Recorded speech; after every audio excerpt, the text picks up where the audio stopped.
As far as dieting or losing weight, people take two approaches that don't work for the long term. And so, of course, they say diets don't work. One approach is they try and starve themselves and be hungry all the time. These are portion-controlled diets, typical diets that people have followed. They don't work because you're hungry all the time and you can't tolerate that kind of pain.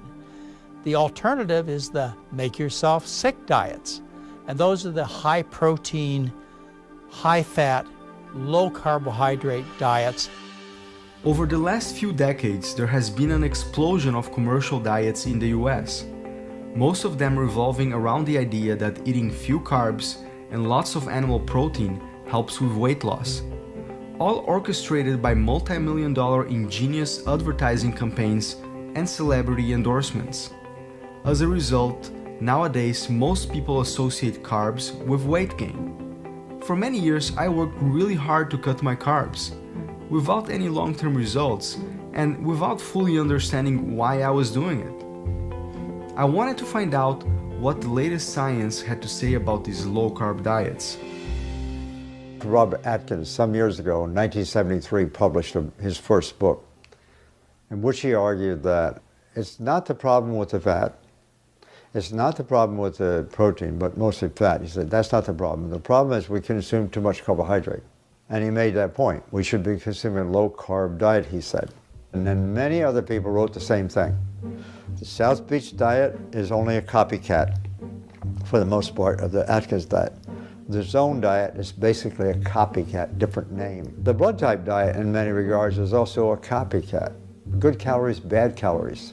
Gary Taub, same thing. Even Michael Pollan, I have to say, omnivore's dilemma. And the paleo diet in this day and time is a copycat.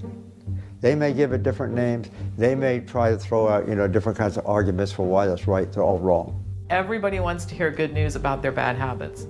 So when you tell people you can eat all the lobster you want, you can have steak and eggs, and some include dairy, some don't include dairy, but that sounds good to people because it sounds less restrictive. This is written by people, I should tell you, who don't have experience in this field of nutrition research, period. Most of them have never even published a single paper in the scientific literature. Some of the people who are talking about low-carb diets are a little better than news reporters, and that's not to take anything away from their skill at investigating things, but they don't have the skills to evaluate scientific information. Low-carb diets, they make you sick, and as a result, your whole body gets sick with artery disease and kidney damage, liver damage, and so on. They increase mortality. That's been shown over and over again in major studies. But they also make you sick in a way that you lose your appetite. The dieter goes, oh, I finally found it.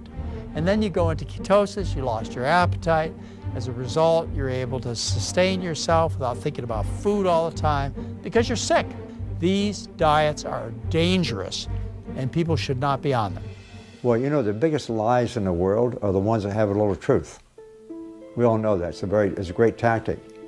It's true, I happen to agree that we should cut down on simple carbohydrates.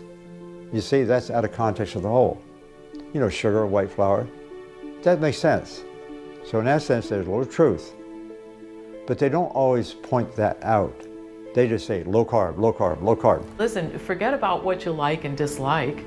Think about what your objective is. All right, let's just acknowledge we all like eating junk food. If you put chocolate in front of me today, I'll have some, right? But that doesn't lead to health.